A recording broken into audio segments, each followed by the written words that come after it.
ஜெபிக்கும்படியாய் தேவ சமூகத்தில் கொஞ்ச நேரம் கர்த்தரை துதிக்கும்படியாய் வந்திருக்கிற யாவரையும் இயேசுவின் நாமத்தில் வாழ்த்தி வரவேற்கிறேன். நம்ம இதனால கொஞ்ச நேரம் மாத்திரம் செய்தி பார்த்துவிட்டு ஒரு சின்ன வசனத்தை மாத்திரம் பார்த்துவிட்டு நாம் தொடர்ந்து இன்னைக்கு கொஞ்சம் காரியத்துக்காக ஜெபிக்கலாம் அப்படின்னு நினைக்கிறேன். ஏன்னா நம்முடைய நோக்கம் இந்த நாளில செய்தி கேட்பதை காட்டிலும் நம்முடைய நோக்கம் ஜெபிப்பது. அல்லேலூயா. எதுக்கு நம்ம வந்திருக்கிறோம், கூடி வந்திருக்கிறோம்? உபவாசத்தோடு கூட தேவ சமூகத்தில் சில காரியங்களுக்காக ஜெபிக்க வந்திருக்கிறோம்.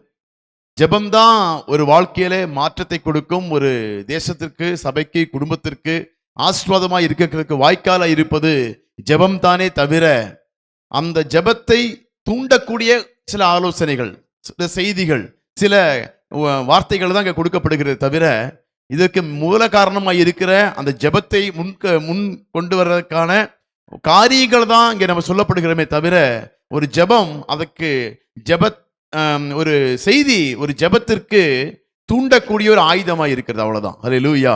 ஆனா முக்கியமானது ஒன்று, எல்லாரும் ஜெபம் பண்ணணும். அப்படின்னா எல்லாரும் பிரசங்கம் பண்ணுங்கன்னு சொல்றதுக்கு அல்ல, எல்லாரும் ஜெபம் பண்ணுங்க, அதுதான் முக்கியம். அப்போ ஒரு பிரசங்கம் அநேகரை ஜெபிக்க வைக்க வேண்டும். ஒரு பிரசங்கம் அந்த ஜெபத்திற்கு எல்லாரையும் தகுதிப்படுத்துகிறது. ஒரு பிரசங்கம் ஒரு சின்ன பாயிண்ட் சொல்லி நம்ம ஜெபம் பண்ணும்போது எதுக்கு நம்ம அதை சொல்றோம் அப்படின்னா, இது ஜெபத்தின் வல்லமை தெரிந்து கொண்டு ஜெபிக்க வைக்கிறதுக்கு உதவியா இருக்கும், அவ்வளவுதான். அப்ப எல்லாரும் பிரசங்கம் பண்ண வேண்டாம், எல்லாம் ஜெபம் பண்ணணும், எல்லாரும் தேவ நாமத்தை மகிமைப்படுத்தணும்னு சொல்றோம் அப்படின்னா இந்த ஜெபத்திற்குரிய அந்த முக்கியத்துவத்தை அறிவிக்கிறதுக்காகத்தான் சின்ன ஒரு பிரசங்கம். அந்த ஜெபத்தினுடைய வல்லமையை நீங்க புரிந்து கொள்வதற்காகத்தான் ஒரு சின்ன ஆலோசனை.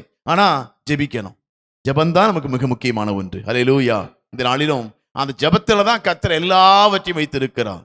ஜெபத்துல தான் கர்த்தர் எல்லாவற்றையும் பொக்கிஷமாய் வைத்திருக்கிறார். அந்த ஜெபம் ஒரு மனுஷனுக்குள் வரும்போதுதான் அது விடுதலை கொண்டு வருகிறது. நீங்க நோக்கி எங்க பாருங்க, அவர் வியாதி இருந்த போது வியாதியை நோக்கி ஜெபம் பண்ணாரு, சுகவீனம் வந்த போது சுகவீனத்தை நோக்கி ஜெபம் பண்ணாரு, அங்க பிசாசின் பிரச்சனை வந்த போது அவர் ஜெபம் பண்ணாரு, எல்லாவற்றிற்கும் அவர் ஜெபம் பண்ணினார். அங்க பிரசங்கம் பண்ணவே இல்லை. ஆனா அந்த பிரசங்கம் பண்ணி எல்லா ஜனங்களையும் இந்த ஜெபத்திற்கு தேவன் மேலே பக்தி உள்ளவர்களை மாற்றினார். அல்லேலூயா, அல்லேலூயா. அப்ப ஜெபம் ஒரு மனுஷனுடைய வாழ்க்கையில, ஒரு விசுவாசியுடைய வாழ்க்கையில மிக மிக முக்கியமானது. அதுதான் தேவனோடு கூட பேசுறது. பிரசங்கம் தேவனோடு பேசுறது அல்ல. ஒரு பிரசங்கம் பண்றோம்னு வச்சுக்கல, தேவனோட பேசுறது இல்ல. ஒருத்தன் ஜெபிச்சா அவன் தான் யாரை நோக்கி பார்க்கிறான்? கர்த்தரை நோக்கி பார்க்கிறான். அவனுக்கும் தேவனுக்கும் தான் உறவு வருகிறது. அல்லேலூயா. அப்போ நீங்க நல்லா புரிஞ்சுக்கணும், பிரசங்கம் பண்றது ஒரு வேலையே இல்லை. பிரசங்கம் ஒரு மனுஷனை ஆயத்தப்படுத்துகிறது தேவனோடு கூட உறவாடுவதற்கு, தேவனோடு பக்கம் திருப்புவதற்கு, தேவன் போய் பக்கமாய் சேருவதற்கு ஒரு ஏதுவாய் இருக்கிறதே. அது தவிர நீங்க எவ்வளவு பிரசங்கத்தை கேட்டீங்கனாலும் நீங்க ஜெபத்தை குறித்து 1000 பிரசங்கம் கேட்கலாம். நீங்க ஜெபிக்காம இருந்தா என்ன பிரயோஜனம்? ஒன்றுமே இல்லை. அப்ப தேவனோடு திருப்பக்கூடிய ஒரு ஆயுதம் தான் ஜெபம், அதாவது பிரசங்கமே தவிர பிரசங்கம் ஒரு மேட்டர் அல்ல.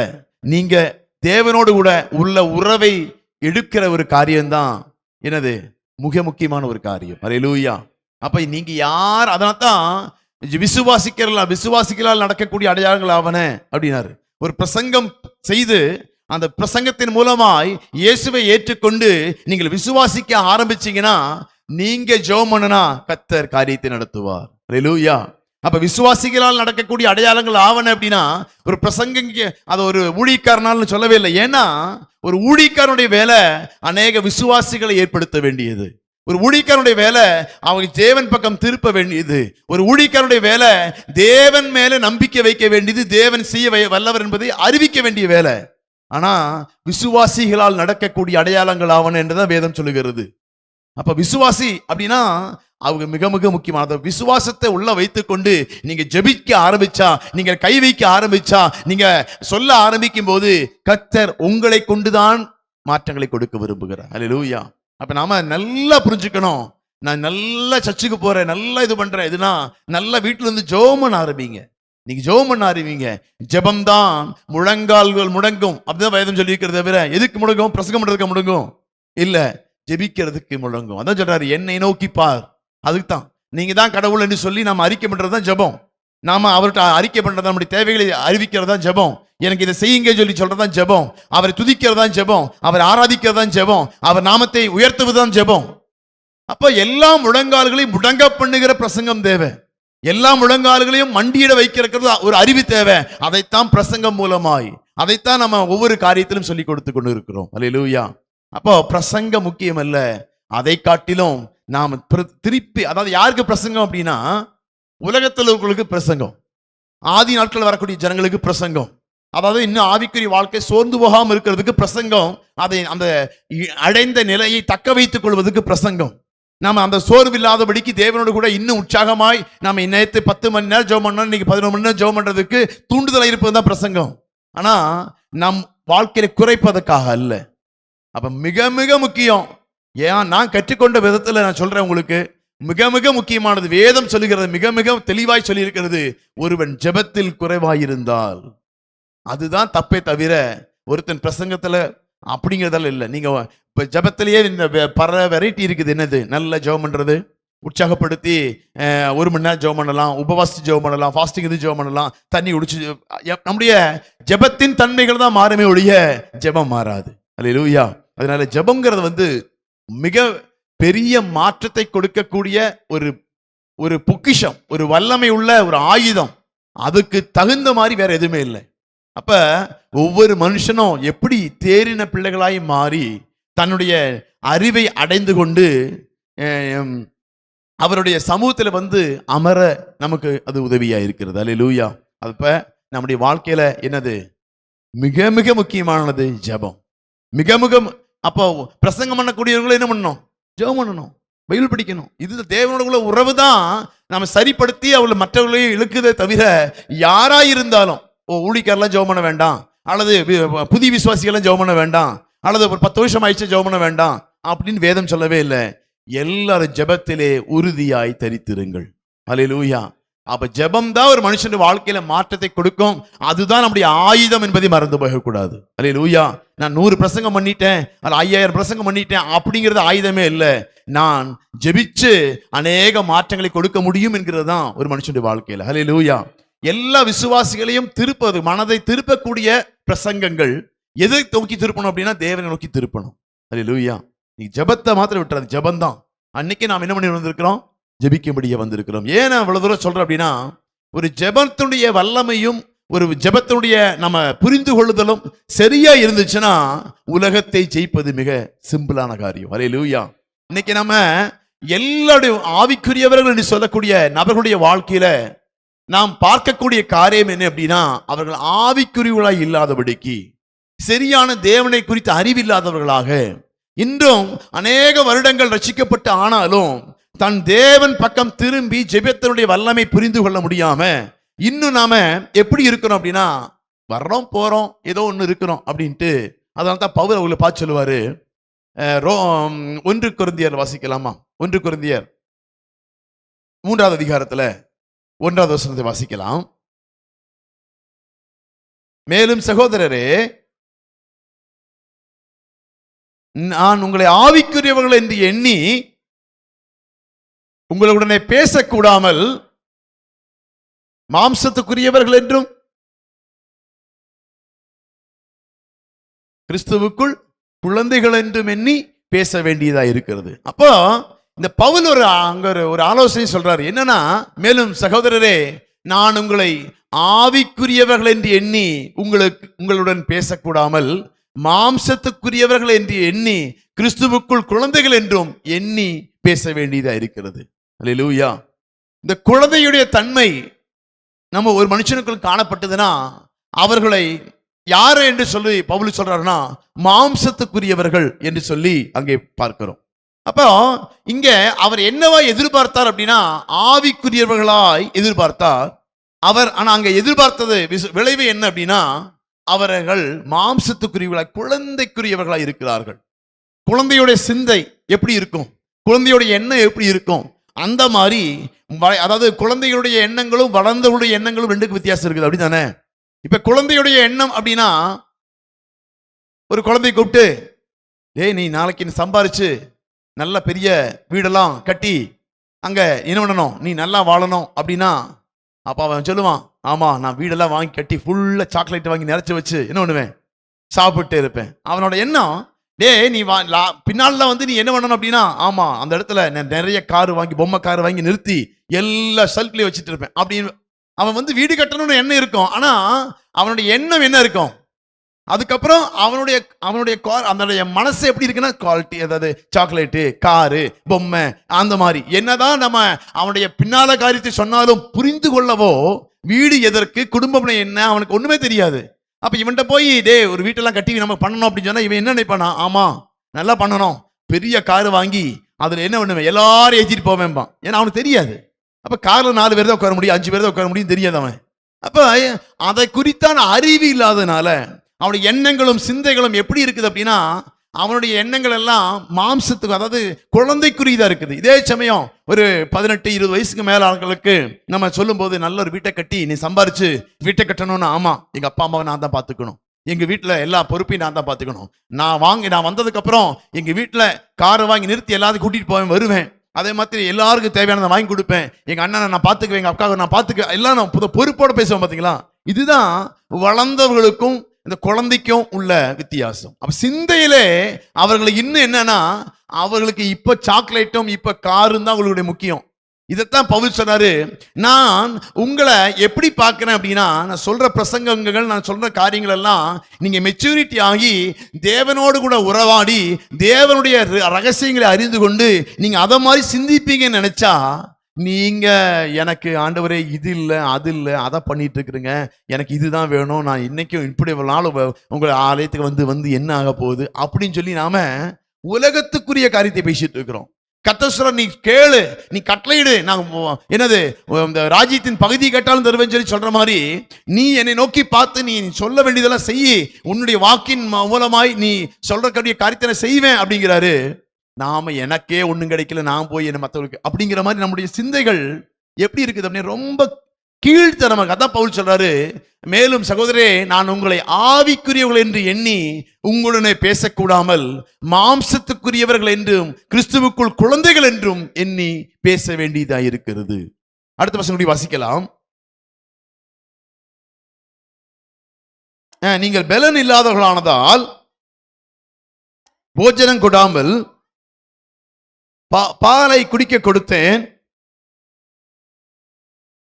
இன்னமும் நீங்கள் மாம்சத்துக்குரியவர்களாய் இருக்கிறபடியால் இப்பொழுது உங்களுக்கு பலன் இல்லை. பலன் என்று சொன்னா, ஒரு குழந்தை ஒரு 3 மாசம் 4 மாசம் 6 மாசம் ஆனதுக்கு அப்புறம் என்ன பண்ணுவாங்கன்னா, 8 மாசம் ஒரு வயசு முடிஞ்சதுக்கு அப்புறம் சாப்பாடு கொடுக்க ஆரம்பிப்பாங்க. சாப்பாடு குடிச்சிச்சுன்னா அது என்ன ஆகும் அப்படின்னா, கொஞ்சம் லைட்டை கொடுத்து பார்ப்பாங்க. அப்படித்தானே, முதல்ல கொஞ்சம் ஊட்டி பார்ப்பாங்க. கொஞ்சம் கொடுத்துச்சுன்னா அது வாமிட் பண்ணாமல் இருக்கும். கொஞ்சம் பால்லாம் கொடுத்துட்டு கொஞ்சம் பசியாகும் போது என்ன பண்ணுவாங்கன்னா சாப்பாடு கொடுப்பாங்க.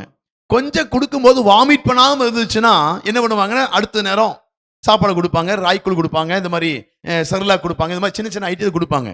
இந்த பாலை மாத்திரம் குடிக்கிற குழந்தை அதை ஒரே மாசத்துக்கு கொடுத்து பாருங்க, என்ன ஆகும், வாமிட் வந்துடும், ஃபுல்லா வாமிட் வந்துடும், லூஸ் மோஷன் ஆயிரும், அதுக்கு ஒத்துக்காது. அது என்ன ஆகும் அப்படின்னா ஏதாச்சும் வந்துடும், அதாவது வாமிட்டோ லூஸ் மோஷனோ ஏதோ ஒன்று ஆகி அந்த குழந்தைக்கு உடம்பு சரியில்லாம போயிடும். அப்போ என்ன பண்ணக்கூடாது, இது இப்போ பால் குடிக்க வேண்டிய வயசுல நாம வந்து என்ன பண்ணக்கூடாது, செர்லாக்கோ அல்லது ராய்க்கூழோ கம்பங்கூழோ எதுவுமே என்ன பண்ணக்கூடாது, கொடுக்கக்கூடாது. அப்ப கொடுக்குறதுக்கு ஒரு ஏஜ் இருக்குது. ஒரு 3 மாசம் 6 மாசம் முடிஞ்சதுக்கு அப்புறம், 1 வருஷம் முடிஞ்சதுக்கு அப்புறம் தான் கொடுக்க ஆரம்பிப்பாங்க. அப்ப நாம கொடுக்கக்கூடிய இதை துப்புது பிடிக்கிறது, அது சாப்பிடாதல்ல, அது வாமிட் பண்ணுது.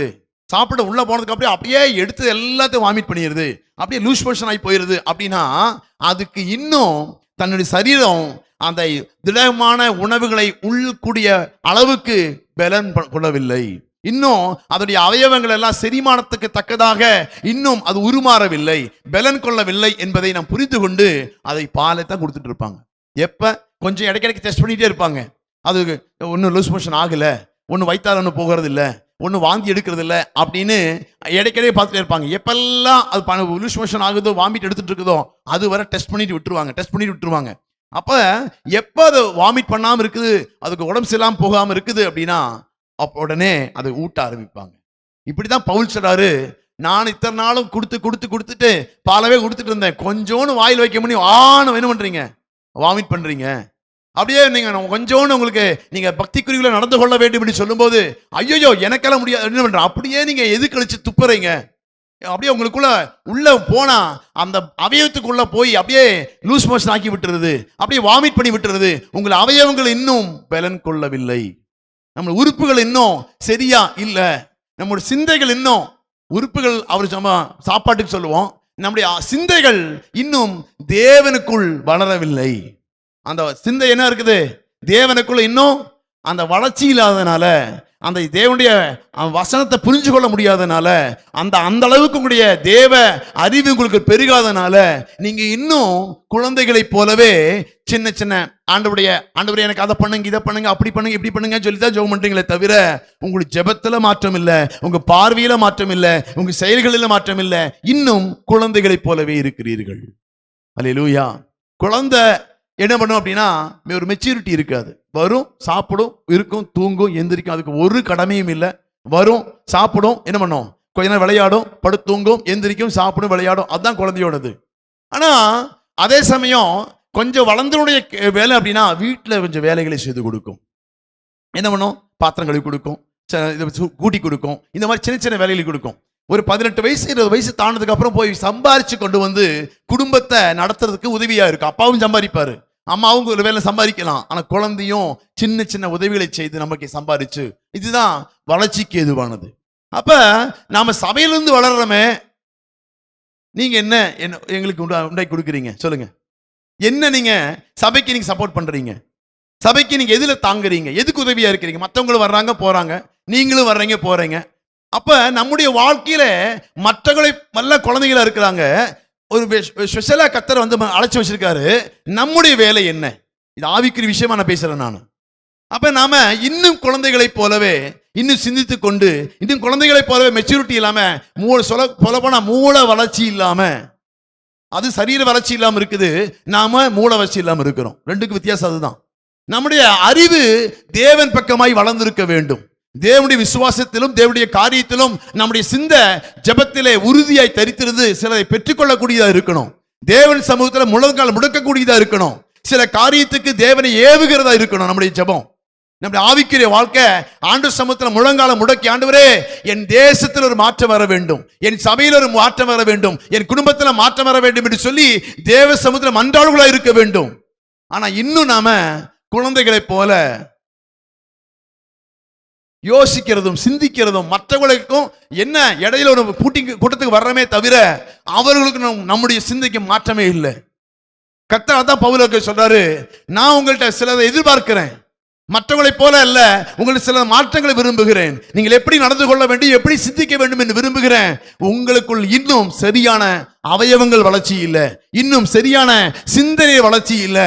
நான் ஜெபத்துல தான் எல்லாமே பெற்றுக்கொள்ள முடியுங்கிற அந்த அறிவு இல்லாதனால ஜெபத்தை நீங்கள் உதாசீனப்படுத்தி கொண்டு, மற்றவங்களைப் போல ஏதோ கடமைக்கு ஜெபம் பண்ணிக்கிட்டு, மற்றவங்களைப் போல ஏதோ ஒரு நேரம் ஜெபம் பண்ணமே சொல்லி ஜெபம் பண்ணிட்டு நாமளும் மற்றவங்களைப் போல எடுத்து கொண்டு இருக்கிறோமே தவிர, ஜெபம் ஒரு ஆயுதம் என்பதை அறியாமல் இருக்கிறோம்.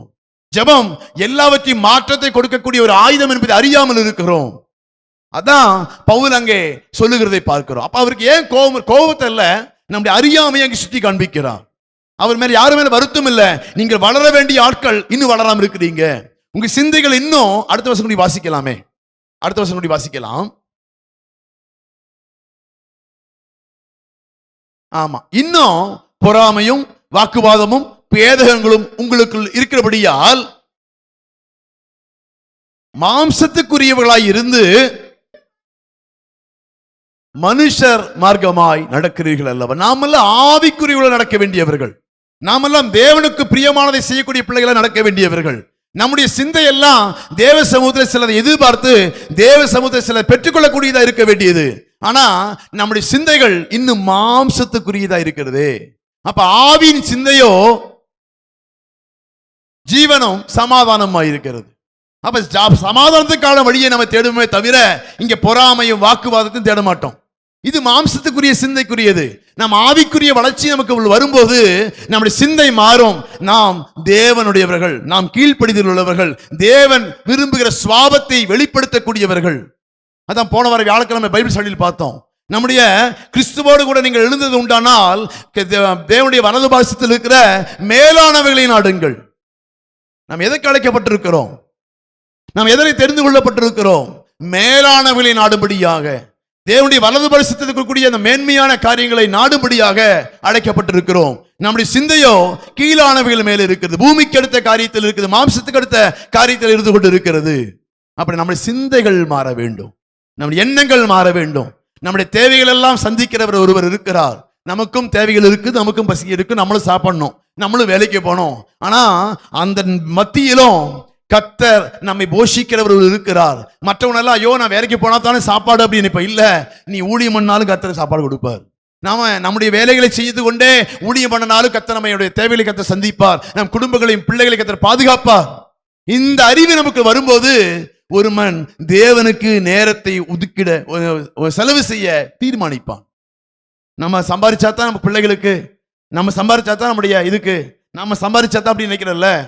நம்ம வாழ்க்கையில எதுவும் தேவன் மேல இருந்துச்சுன்னா, அசைக்க முடியாத நம்பிக்கையும் அசைக்க முடியாத விசுவாசம் இருந்துச்சுன்னா, உங்க வாழ்க்கையில நீங்க நினைப்பதுக்கும் எண்ணுவதற்கும் மேலான காரியங்களை செய்கிறவர். அல்லேலூயா. ஒரு மனுஷனுக்குள்ள வைராக்கியம் வரணும், ஒரு மனுஷனுக்குள்ள தேவனை பார்க்க ஆரம்பிக்கணும். அதான் சொல்லுவேனே, என்னுடைய லைஃப்ல ஒரே ஒரு பிஎஸ் எக்ஸாம் எழுதி இருக்கிறேன், லைஃப்லயே ஒரே ஒரு எக்ஸாம் எழுதி இருக்கிறேன். அதுலயே தேவன் எனக்கு கவர்மெண்ட் வேலையை கொடுத்தார். அல்லேலூயா. அநேகர் விழுந்து விழுந்து படிச்சாங்க. நான் நம்பி இருக்கிற தேவன் மேல மாத்திரம் தான் ஒரே நம்பிக்கை. நான் அதுக்கு ப்ரிப்பேர் ஆகவே இல்லை, நான் மாடு மேய்ச்சிட்டு இருந்தேன். அல்லேலூயா. நான் என்ன பண்ணிட்டு இருந்தேன்னா, உலகத்தின் பிரகாரமா தான், ஆமா எக்ஸாம் எழுதுற வேற மாடு மேய்ச்சிட்டு இருந்தேன். அதுக்கப்புறம் தான் வேலைக்கே போக ஆரம்பிச்சுன்னு வச்சுங்களேன்.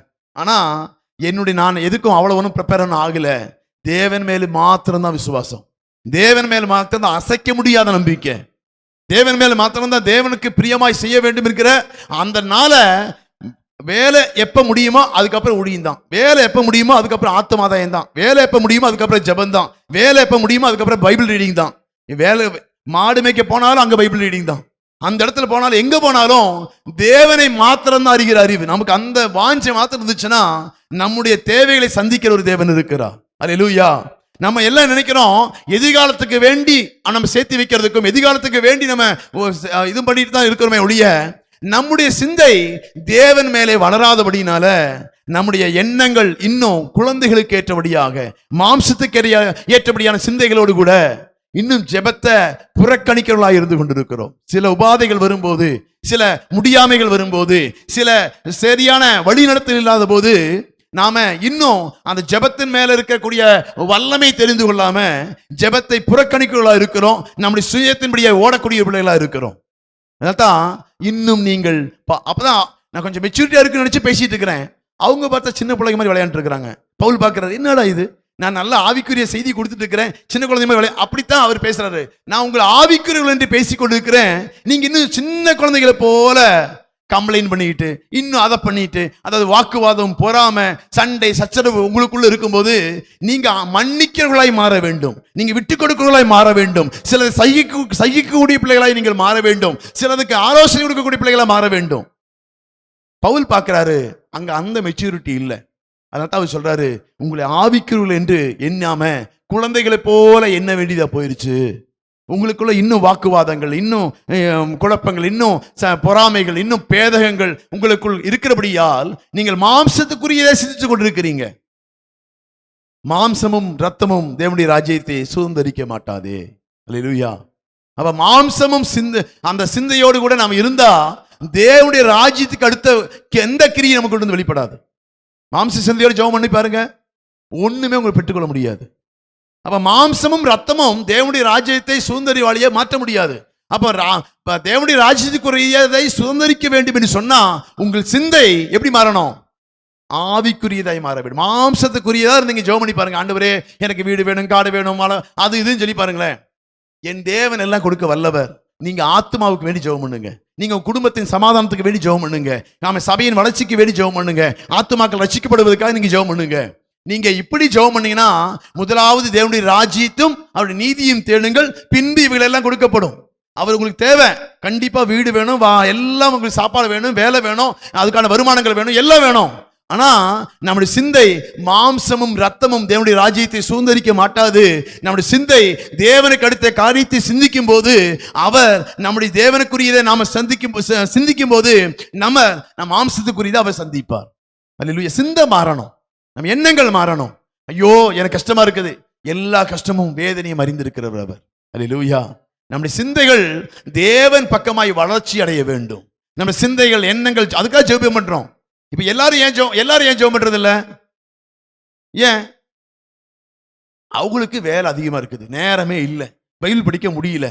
அப்ப அவங்களுக்கு எண்ணமெல்லாம் என்னன்னா, ஐயோ எனக்கு ரொம்ப டயர்டா இருக்குது, இன்னைக்கு பைபிள் படிக்க முடியாது, ஜெபம் பண்ண முடியாது. காலையில் எழுந்துச்சு அவங்க ஜெபம் பண்ண போறாங்க அப்படின்னா அவங்களுக்கு விசுவாசம் அவ்வளவுதான், அவருடைய நம்பிக்கை அவ்வளவுதான், பெயர் கிறிஸ்துவா இருக்கிறாங்க அவ்வளவுதான், அவங்க ஞானஸ்தானம் வாங்கிட்டாங்க அவ்வளவுதான். ஆனா கிறிஸ்துவை இன்னும் தரித்துக் கொள்ளவில்லை.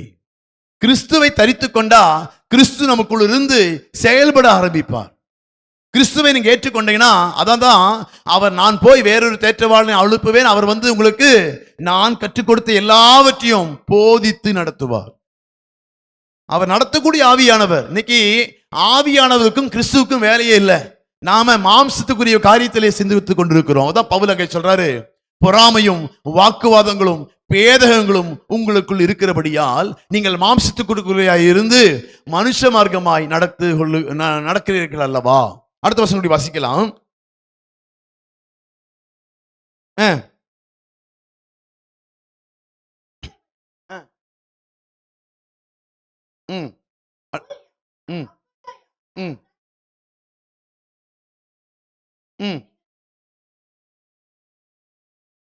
ஆமே. ஊழியக்காரரை பிடிச்சுக்கிட்டு நீங்க ஒரு பெருமையெல்லாம் பேசிட்டு கூடாது.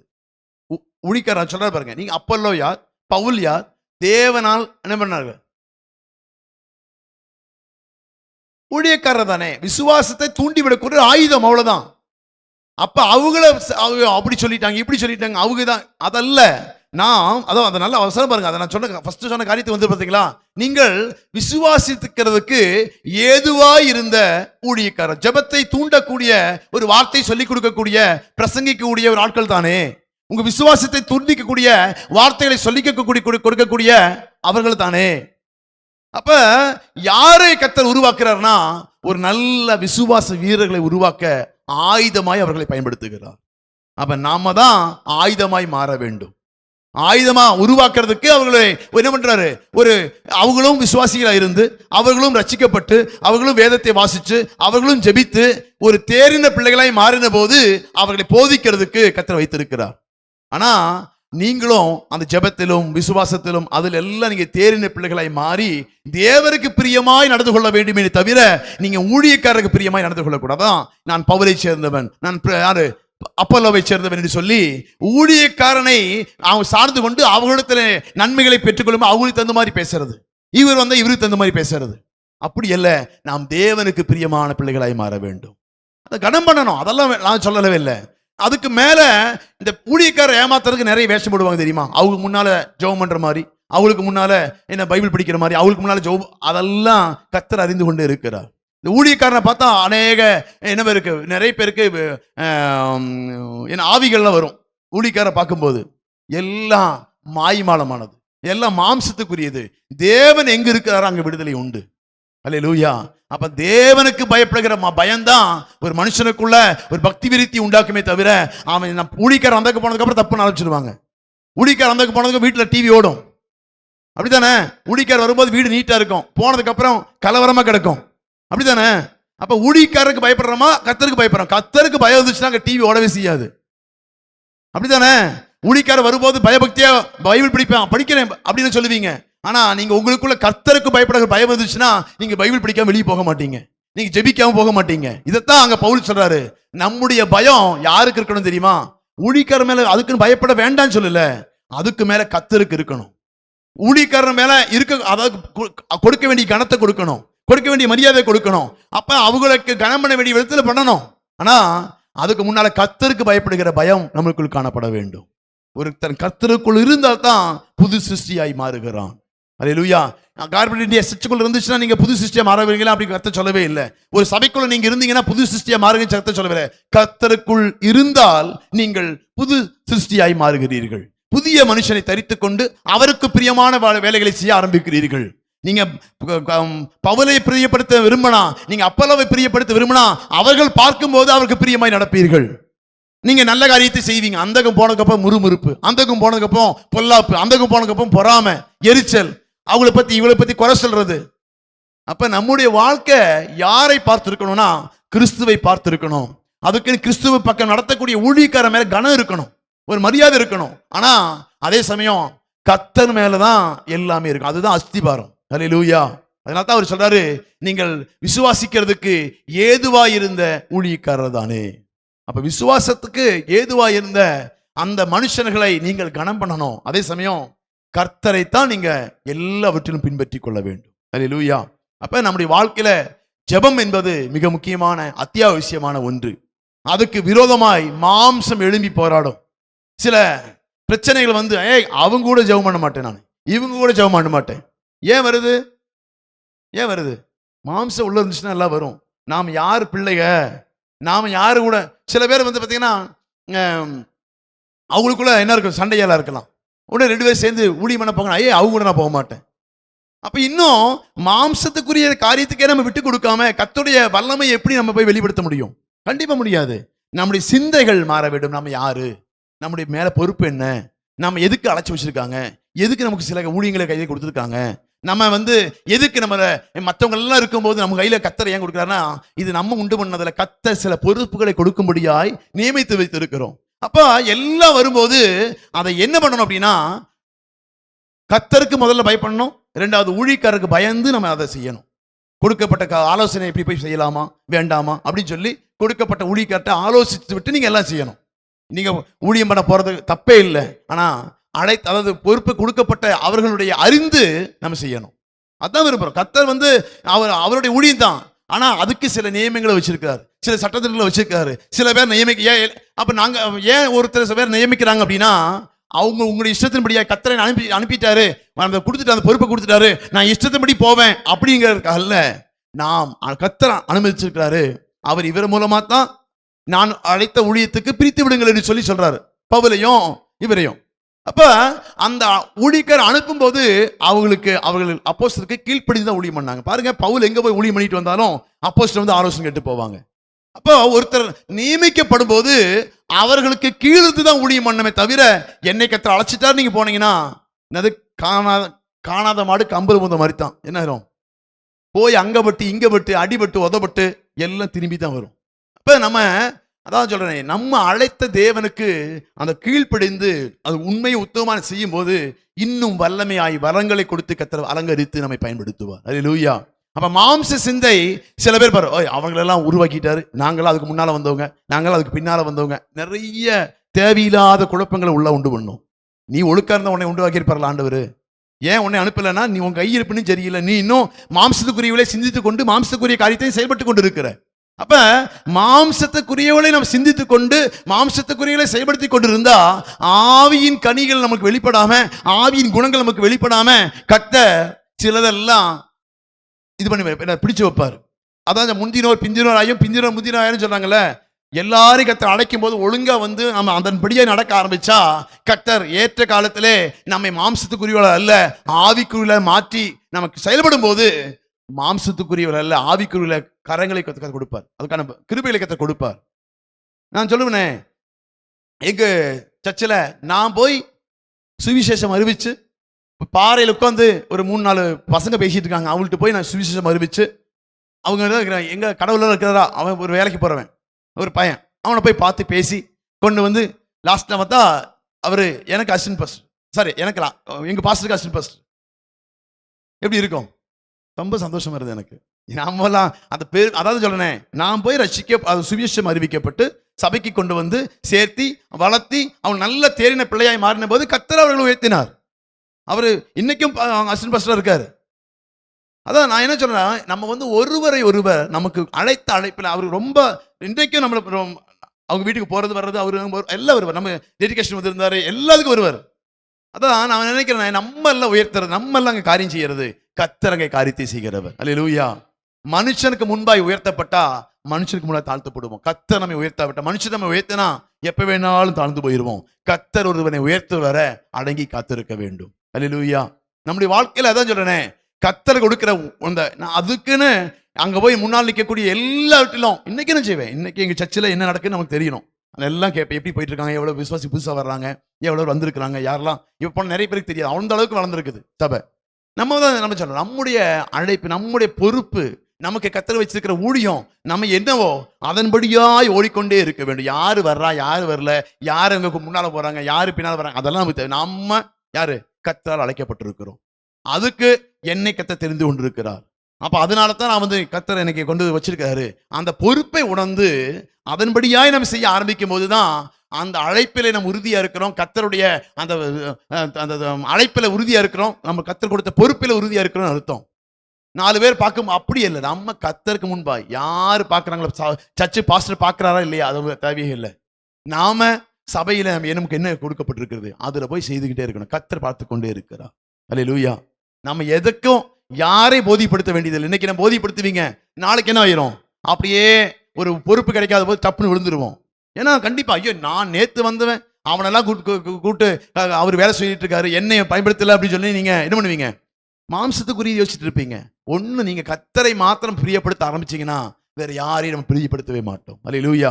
அதனால கத்தர் அதான் சொல்றாரு, நான் உங்களை ஆவிக்குரியவளை என்று எண்ணி சில பொறுப்புகளை கொடுக்கலாம், சில காரியத்தை செய்யலாம் சொல்லிட்டு இருந்தா நீங்க மாம்சத்துக்குரியவளா இருந்து அதிலிருந்து விலகி அதிலிருந்து அதை ஏற்றுக்கொள்ள முடியாம வாமிட் பண்றீங்க, அது ஒத்துக்காம நீங்க என்ன பண்ணிடுங்க, உங்களுக்கு உடம்பு சரியில்லாம போயிருது அப்படின்னு சொல்லி அங்க பவுல் சொல்கிறதை பார்க்கிறோம். அல்லேலூயா. அப்ப நம்முடைய சிந்தைகள் மாற வேண்டும். நாம் எதற்காக அழைக்கப்பட்டிருக்கோம், நம்முடைய பொறுப்பு என்ன, நம்முடைய எதற்கு நம்ம தான் கர்த்தர் முன்கூட்டி வச்சு என்ன பண்ணியிருக்காரு, ஜெபிக்க முடிய வச்சிருக்காரு. நாம அதை புரிஞ்சுக்கிட்டு ஐயோ அவங்களா வரலையே, என்னை மாத்திரம் தான், நான் மொத்தம் இழைச்சவையனா, நம்முடைய நினைவு அப்படி தானே, நம்ம மட்டும் தான் வந்து ஜெபம் பண்ணணுமா, அதுவும் மத்தியான நேரத்தில் இவ்வளவு நேரம் வந்து பண்ணி அப்படி நம்ம நினைக்காம கர்த்தர் என் மேலதான் அந்த அதிகாரத்தை கொடுத்திருக்காரு. நான் போய் நின்னா தான் காரியம் நடக்கும் சொல்லி கர்த்தரை முன் குறித்திருக்கிறாரு. அதற்கு யாரு வந்தாலும் வராவிட்டாலும் பரவாயில்ல, நான் ஜெபிப்பேன். என் முழங்கால் முடங்கும் போது கர்த்தர் அதான் சொல்றேன், நல்லா அந்த தேவ அறிவுள்ள தேவனுக்கு பிரியமானதை சிந்திக்கக்கூடிய ஒரு நபர் இருந்தா போதும், தேசத்தை அசைக்க அவரால் முடியும். அல்லேலூயா. இன்னைக்கு நான் தான் சொல்றேன், நம்ம கையில் இந்த பகுதி கர்த்தர் கண்டிப்பா கொடுப்பார். ஆமென். அந்த வைராக்கியமுள்ள ஒரு நபர் நமக்கு வேணும். அதான் நான் சொல்றேன், நம்ம நினைக்கிறது எல்லாமே அந்த ஆவிக்குரிய தேவனுடைய வல்லமையை பார்க்கணும், இங்க சூழ்நிலையை பார்க்கவே கூடாது. நாம் யாருன்னா, நான் ஜெபம் பண்ணா என் ஜெபத்தை கேட்கிறவர் அவர். ஒருத்தனை கொண்டு 40 லட்சம் பேரை மனதிருப்ப முடியும், அந்த 40 லட்சம் பேரை விடுவிக்க முடியும், மோசையை கொண்டு விடுவிக்க முடியும் அப்படின்னா ஏன் நம்மளை கொண்டு இந்த பகுதியை ஆசைக்க முடியாது? ஏன் நம்மை கொண்டு இந்த தேசத்தை திருப்ப முடியாது, ஒரு மாற்றத்தை கொடுக்க முடியாது? அப்படிங்கிற எண்ணம் நமக்குள் வர வேண்டும். அதான் விசுவாசத்தை. நம்முடைய அதான் சொல்றேன், நம்முடைய காரியமெல்லாம் தரிசனம் எல்லாம் வித்தியாசமா இருக்கணும். கர்த்தர் மேல அதான் சொல்றேன், நம்முடைய சிந்தையெல்லாம் மாம்சத்துக்கு உரியதா, இந்த உலகத்தை பார்த்துக்கிட்டு தீர்மானிக்கிறது அல்ல, நம்ம தேவனை பார்த்து நம்ம எல்லாமே தீர்மானிக்கணும். அல்லேலூயா. நம்ம தேவன் யாரு, அவன் சொன்ன என்ன ஆகும். இன்னைக்கு இவ்வளவு பேர் பெருகிட்டான், அதெல்லாம் நீங்க நினைக்க செய்யாதீங்க. கர்த்தர் ஒரு மேல அபிஷேகத்தை வச்சுட்டா, கர்த்தர் நம்மை முன் குறிச்சிட்டா, அந்த தேசத்தை அந்த பகுதியை நாம் சுதந்திரித்தே ஆக வேண்டும். அல்லேலூயா. அல்லேலூயா. அதனால்தான் அவர் சொல்லுவாரு, நம்ம உயில் எழுதப்பட்டிருக்குது, அந்த வசந்த பொண்ணு லேட் ஆயிரு வேண்டாம். அதனால நம்ம எல்லாமே உயில் சாசனம், அதாவது ஒரு உயில் எழுதுச்சுன்னா அவங்க இருக்கிற வரை அதுக்கு என்ன இருக்கும், வேல்யூ இருக்காது. அப்படித்தானே? ஒரு உயில் எழுதிட்டான்னு வச்சுக்குவோம். இப்போ எனக்கு அப்புறம் ஜேடு அப்படின்னு வச்சுக்குவோம், அவனுக்கு தான் என்னுடைய கார் அப்படின்னு எழுதி வச்சுட்டுன்னு வச்சுக்குவோம். நான் இருக்கிற வரை என் மரணத்துக்கு அப்புறம் அப்படின்னு ஒரு வார்த்தை சேர்த்தணும். அப்படித்தானே? மரணத்துக்கு அப்புறம் இதை வந்து இவங்க தான் உபயோகப்படுத்திக்கலாம் அப்படின்னு சொல்லிட்டா அதுதான் உயில். அந்த உயில் நான் சாகர வரை அதுக்கு பலனே இருக்காது. அப்படித்தானே? உயில் எழுதிட்டா நான் சாகர வரை அந்த உயிலுக்கு என்ன இல்லை, அதிகாரமே இல்லை. நான் இன்னைக்கு எழுதி வச்சிருக்கிறேன், நாளைக்கு வேற ஆளுக்கு தூக்கி கொடுத்தா கொடுக்கலாம். அது ஏன்னா அந்த உயில் இருக்குது, ஆனால் யாருக்கு வேணா தூக்கி கொடுக்கலாம். ஆனா நான் இறந்துட்டேன்னு வச்சுங்களேன், அந்த உயில் தான் பேசும். அப்போ எழுதவன் அல்ல, நான் எழுதுறவனை இருக்கிற வர அந்த எழுத்துக்கு வேல்யூவே இல்லை. அப்படித்தானே? அதே மாதிரி தான் நாம் மனுஷமா இருக்கிறோம், நம்முடைய வாக்கு கர்த்தருக்குள் மரிக்கிற வர நாம் சொல்லப்படுகிற அந்த வார்த்தைகள் எல்லாம் உயிர் எப்ப பெறுது அப்படின்னா, அந்த உயிர் இருக்கிற வர அந்த உயிருக்கு வேல்யூவே இல்லை. எப்ப மரிக்குதோ அப்பதான் அந்த எழுதப்பட்ட காரியத்துக்கு ஒரு உயிர் வருது. அல்லேலூயா. அதனால தான் நாம் எழுதப்படுகிற காரியங்கள், சொல்லப்படுகிற காரியம் எல்லாம் எப்படி இருக்கணும் அப்படின்னா, நம்முடைய மாம்சம் மரிக்கிற வர நம்முடைய எல்லாம் இன்னும் ஆண்டவரே உமக்கு வேண்டி செய்வேன், ஆண்டவரே உமக்கு வேண்டி பண்ணுவேன், ஆண்டவரே சொல்லிட்டே இருப்போம். மாம்சம் இருக்கிற வர அது என்ன, இது அந்த சொன்னப்பட்ட வார்த்தைகளுக்கு வல்லமை வரவே செய்யாது. செய்யணும்னு ஆசை இருக்கும், என்ன பண்ணணும், கொடுக்கணும்னு ஆசை இருக்குது, அதனால தான் எழுதி வைக்கிறேன். நான் செய்யணும்னு கர்த்தருக்கு வேண்டி செய்யணும்னு ஆசை இருக்குது, அதனால தான் சொல்றேன். அப்போ எல்லாமே இருக்குது. எது தடையா இருக்குது அப்படின்னா, இந்த கிறிஸ்துவுக்குள் உயிர் இல்லாம உலகத்துக்குள் ஒரு உயிர் இருந்துச்சுன்னா அது என்னது? அது அங்க சாகாம உலகத்துக்கு சாகாம கிறிஸ்துவுக்காய் பிரதிபலிக்க முடியாது நம்மளால. சரி சொல்லுவோம், ஐயோ நான் 5 மணி நேரம் ஜெபம் பண்ணிடுவேன், இவ்வளவு படிச்சிருவேன், நான் ஊழியம் பண்ணிடுவேன், எல்லாம் பண்ணிடுவேன். இங்க மாம்சம் இருக்கிற வர அது பலன் அடையவே செய்யாது. எப்போ உங்க மாம்ச எண்ணங்கள் மறையுதோ, எப்போ உங்க மாம்ச சிந்தைகள் ஒழியுதோ, அப்பதான் ஆவியின் சிந்தையில் எழுதப்பட்டதெல்லாம் நடைமுறைக்கு வரும். அல்லேலூயா. அதான் அவர் சொல்றாரு, ஒருவன் விசுவாசிச்சு நடக்கிற அடையாளங்கள் அவனே அப்படின்னு சொல்றாங்கல்ல. இவன் ஒரு விசுவாசியாகி கர்த்தருக்குள் வைராக்கியமாய் செயல்பட ஆரம்பிக்கும் போதுதான் அவன் வாழ்க்கையில பெரிய மாற்றங்கள் உண்டாகும். அல்லேலூயா. அதனால நம்ம இன்னும் சிந்திச்சு பார்ப்போம், இன்னும் எதெல்லாம் நம்ம இன்னும் நமக்குள்ள பேலன்ஸ் செய்து கொண்டு இருக்கிறது, இன்னும் என்னெல்லாம் காரியம் நமக்கு விட்டு கொடுக்க முடியாம இருக்கிறது, இன்னும் நம்ம எதெல்லாம் கீழ்ப்படுத்த முடியாம இருக்கிறது, நம்ம எல்லாம் இன்னும் ஆவிக்குள் தேறின பிள்ளைகளா இருக்கிறோமா, இன்னும் மாம்சத்துக்குரியவர்களா இருக்கிறோமா, இன்னும் பவுல் சொல்றது போல உங்களை ஆவிக்குரியவர்கள் என்று எண்ணாதபடிக்கு தடையா இருக்கக்கூடியது என்ன? அதான் நீங்க வலது வருஷத்தில் உள்ள மேலானவைகளை நாடும்போது தேவனுக்குரிய சுவாபத்தை நீங்க பெற்றுட்டீங்கன்னா தேவனுக்குரிய வல்லமையும் தேவனுக்குரிய அதிகாரமும் நமக்கு கிடைச்சிடும். அல்லேலூயா. ஏன் மாம்சத்துக்குரியவங்களுக்கு அது கிடைக்கிறது இல்லை அப்படின்னா, நீங்க தேவனுடைய வலது வருஷத்தில் இருக்கக்கூடிய மேலான அந்த சுவாபத்தை நீங்கள் பெற்றுக்கொண்டீங்கன்னா, அன்பு, சந்தோஷம், சமாதானம், நீடிய பொறுமை, இச்சை அடக்கம், அந்த தாழ்மை, பொறுமை, இதெல்லாம் நீங்க பெற்றுக்கிட்டீங்கன்னா இது தேவனுடைய குணம். தேவனுடைய குணத்துக்கு ஒருத்தன் பங்காளியா மாறனா தேவனுடைய வல்லமைக்கும் பங்காளியா மாறுகிறோம். நாம சொன்ன நடக்கும், நாம செய்தா ஜெபம் பண்ண நடக்கும். அல்லேலூயா. இதுதான் அதோட ரகசியம். நம்ம அந்த தேவனுக்கு வலது பாரசத்தில் இருக்கக்கூடிய அந்த அதை குறித்து நான் ஒரு நாள் சண்டே பேசணும்னு சொல்லி நினைச்சிட்டு இருக்கிறேன். கர்த்தருக்கு சித்தமானால் அது சீக்கிரமே பேசுவோம். அல்லேலூயா. நம்ம இன்னும் சிந்தைகளை மாற்றப்படாம அந்த மேலானவர்களை சிந்திக்காம கீழானதை சிந்திக்கும் போது நாம் இன்னும் மாம்சக்குறிகளா இருக்கும் போது நாம் தேவனுக்காய் எழும்ப முடியாது, தேவனுக்காய் கிரியை செய்ய முடியாது, நம்மை கொண்டு கர்த்தர் கிரியை செய்ய முடியாது. ஏன்னா இன்னைக்கு ஒருத்தர் கண்ணாடி தூக்கிட்டு போறான், டப்புனு கேப்பட்டு உடச்சிடும். அதனால தான் கத்தி கொடுக்க மாட்டேங்கிறோம், அதனால தான் ஒரு விலையுறந்த பொருட்களை கொடுக்க மாட்டேங்கிறோம். இன்னும் குழந்தைகள்கிட்ட போய் ஏன் கொடுக்க மாட்டேங்கிறீங்க, கார் எடுத்து ஓட்டுறதுன்னு சொல்ல மாட்டேங்கிறேன். அவன் இன்னும் அதனால தான் 18 வயசு வச்சிருக்கான். 18 வயசு வச்சாலும் கூடி நிறைய பேர் இன்னும் லைசன்ஸ் இல்லை. ஏன்? அவளுக்குன்னு ஓட்ட தெரியல.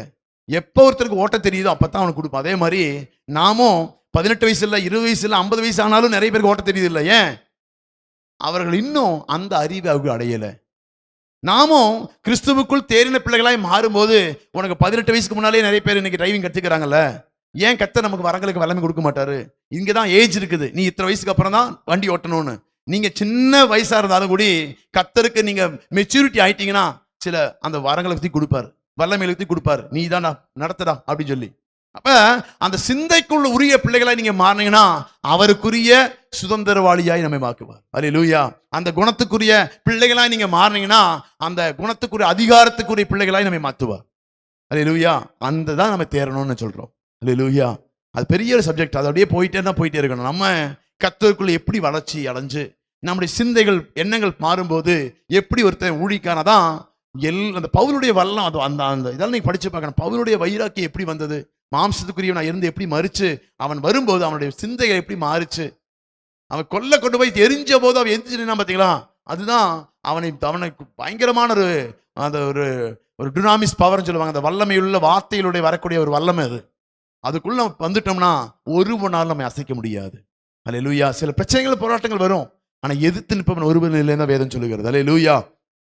அதனால நம்முடைய சிந்தைகளை மாற்றுவோம், நம்முடைய எண்ணங்களை மாற்றுவோம், நம்முடைய ஜெபத்தின் ஸ்டைலை மாற்றுவோம். நாம ஏன் ஜெபிக்கணும்? மற்றவங்களாம் ஜெபம் பண்றது எனக்கு எல்லாம் கிடைக்கணுங்கிறக்கா ஜெபம் பண்றோம். நம்ம அப்படி இல்லை, நாம சில ஸ்தாபிக்கும்படியா ஜெபிக்க வேண்டும். அல்லேலூயா. சிலதை பெற்றுக்கொள்ளும்படியா, சில அசைவுகள் உண்டாக்கும்படியா ஜெபிக்க வேண்டும். நம்முடைய ஜெபத்துக்கு ஒரு வித்தியாசம் வர வேண்டும். மற்றவர்களை போல ஏதோ 1 மணி நேரம் டைம் பாஸ் பண்றதல்ல. ஆண்டவரே என் முழங்கால், அதான் நம்ம சில சாதிக்கிற வர நம் ஜெபம். அதான் ஊரு மாறணும். அங்கே என்ன பண்ணாங்களா, ஊழியக்காரனுக்கு சப்போர்ட்டா இருந்து அதை குறித்து ஒரு வாரம் எடுக்கணும். நான் யோசிச்சுதான் இருக்கிறேன், அதை குறித்து எடுக்கணும். நம்முடைய ஜெபத்துக்குடைய வல்லமை அங்கே புரிஞ்சு கொண்டு நம்ம ஊழியக்காரருக்கு அல்லது நம்ம சபைக்கு சப்போர்ட்டா இருந்துட்டோம்னு வச்சுங்களேன், ஜெயம் பெறுறது மிக முக்கியமான நிச்சயமான ஒரு காரியம். அல்லேலூயா. நாம கை ஓங்கிறதுக்கு சில நேரங்களில் சோர்ந்து போகாம இருக்க சப்போர்ட் பண்ணக்கூடிய ஜெபம் நமக்கு தேவை. ஜெபிக்கிற அந்த ஜெபம் தான் அந்த அமலேக்கிய வெற்றி பெற பண்ணிச்ச ஒழிய, நாம் அந்த கை தூக்கி இருக்கிறதா அங்க வெற்றி பெற பண்ணிச்சே தவிர, அவன் கீழே யோசுவா யுத்தம் பண்ணது அல்ல. நீங்க ஜெபத்தினாலதான் அங்க யுத்தம் பண்ணி யோசுவா கீழே வெற்றி பெற்றான். இந்த அமலேக்கியனை வெற்றி பெறதுக்கு ஆயுதமா இருக்கக்கூடிய ஜெபத்தை ஏன் நம்ம தொடங்கி இருக்கிறோம் அப்படின்னா, நீங்க ஜெபம் உயர உயர உயர அங்க யோசுவா அங்க கீழே அந்த பள்ளத்தாக்குல வெற்றி பெறுவது நிச்சயம். இன்னைக்கு அந்த முடக்கும்படியாகத்தான் ஜெபத்தை முடக்கிட்டு இருக்கிறான். நமக்கு அந்த அறிவு வராதனால தான் குழந்தைகளை போல சிந்தித்து கொண்டு, குழந்தைகளை போல யோசித்து கொண்டு, இன்னும் வாக்குவாதங்களும் அம்புகளும் சண்டைகளும் சச்சரவுகளும் செய்துக்கிட்டு, எனக்கு அது சரியில்லை இது சரியில்லை அப்படியாக்கு இப்படியாக்கு சொல்லிட்டு இருக்கிறோம். நம்முடைய அறிவு குழந்தைகளை போல அல்ல. நாம் அறிவு முதிர்ச்சி அடைந்து ஆவிக்குரிய அறிவு நமக்கு வரும்போது சகல மாம்சங்களை மேற்கொண்டு இந்த தேசத்தை சுதந்திரிக்க நமக்கு வைக்கும். அல்லேலூயா. நம்மை கொண்டுதான் கர்த்தர் செய்ய விரும்புகிறார். கண்களை மூடி ஜெபிக்க விரும்புகிறேன்.